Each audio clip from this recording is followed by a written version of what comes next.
Assalamualaikum warahmatullahi wabarakatuh. Dikisahkan dalam kitab Tanbihul Ghafilin, pada suatu hari Rasulullah SAW menuju perang Tabuk bersama para sahabatnya mengendarai unta. Jauh di belakang Rasulullah ada Abu Dzar yang tertinggal karena untanya sangat lamban. Merasa waktunya terbengkalai, Abu Dzar berinisiatif untuk memindahkan semua barang-barang yang ada di unta tersebut dan ia gotong sendiri di punggungnya. Sambil menggendong barang-barangnya di tengah terik matahari, Abu Dzar hanya bisa mengikuti jejak-jejak kendaraan Rasulullah karena sudah jauh dari rombongan.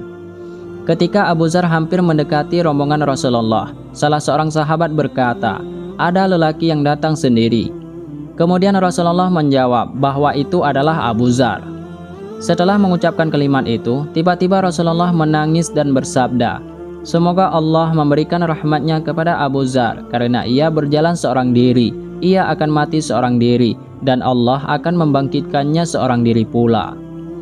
Setelah Rasulullah SAW wafat dan estafet kekhalifahan berpindah ke tangan Abu Bakar dan Umar bin Khattab, Abu Dzar kerap mewanti-wanti agar tidak terjadi perpecahan di antara mereka. Namun ketika kekhalifahan sampai pada Utsman bin Affan, kekhawatiran Abu Dzar pun terjadi. Kekuasaan yang mayoritas berada di bawah kendali Bani Umayyah banyak menyulut konflik di antara para sahabat termasuk Abu Dzar sendiri.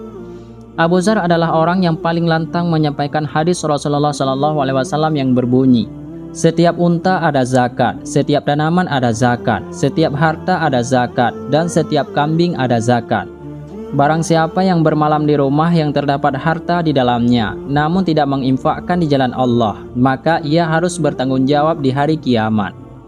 Hadis tersebut ia sampaikan sebagai bentuk protes pada khalifah dan pejabat-pejabatnya yang suka hidup bermewah-mewahan.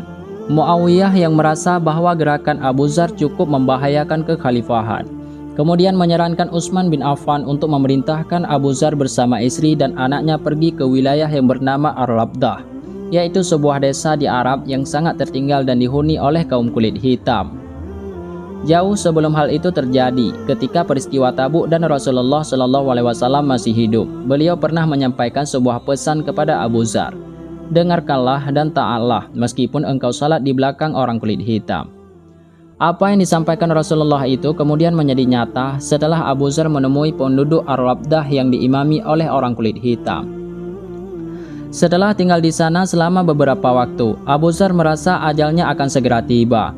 Padahal pada saat itu, ia, istri dan anaknya sedang berada di sebuah hamparan tanah kosong, di mana tidak ada satupun orang yang akan melewati tempat itu. Ketika hampir datang ajalnya, istrinya menangis. Melihat istrinya bersedih hati, Abu Dzar berkata, "Mengapa engkau menangis?" Istrinya berkata, "Engkau akan wafat di hamparan tanah kosong ini, sedangkan aku tidak memiliki kain untuk mengkafanimu." Kemudian Abu Dzar berkata, "Jangan menangis, berbahagialah, karena aku mendengar Rasulullah SAW bersabda kepada salah satu kelompok, di mana aku termasuk di dalamnya. Salah satu dari kalian pasti akan menemui kematian di tengah hamparan tanah kosong, kemudian ia akan didatangi oleh kelompok orang mukmin.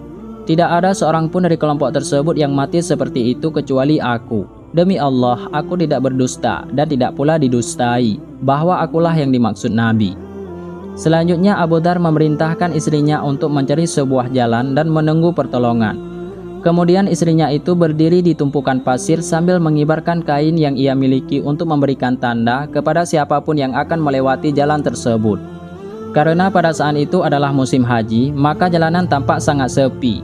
Sesekali istrinya melihat Abu Dzar dan kembali lagi ke posisinya semula. Tiba-tiba datanglah satu rombongan yang menaiki kendaraan. Karena melihat ada orang yang mengibarkan kain, rombongan tersebut bersegera menuju ke arah itu. Salah seorang dari mereka bertanya, "Apa yang terjadi padamu?" Kemudian istri Abu Dzar berkata, "Ada seorang muslim yang hampir mati di sini, bantulah mengkafaninya dan mengurus jenazahnya."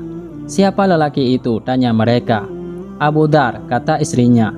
Kemudian mereka menimpali, "Apakah Abu Dzar sahabatnya Rasulullah?" Setelah sang istri membenarkan, salah seorang dari rombongan tersebut memanggil rombongan yang lain dan menyegerakan untuk menemui Abu Dzar. Abu Dzar yang mengetahui hal itu sangat senang dengan kedatangan mereka. Berbahagialah kalian, karena aku mendengar Rasulullah SAW bersabda kepada satu kelompok, sedangkan aku berada di dalamnya, bahwa akan ada yang mati di antara kalian di tengah padang pasir yang akan disaksikan oleh segerombolan orang mukmin. Sedangkan tidak ada seorang pun dalam kelompok itu yang mengalami peristiwa tersebut, kecuali aku. Dan akulah lelaki itu, dan kalianlah segerombolan orang mukmin yang dimaksud oleh Nabi.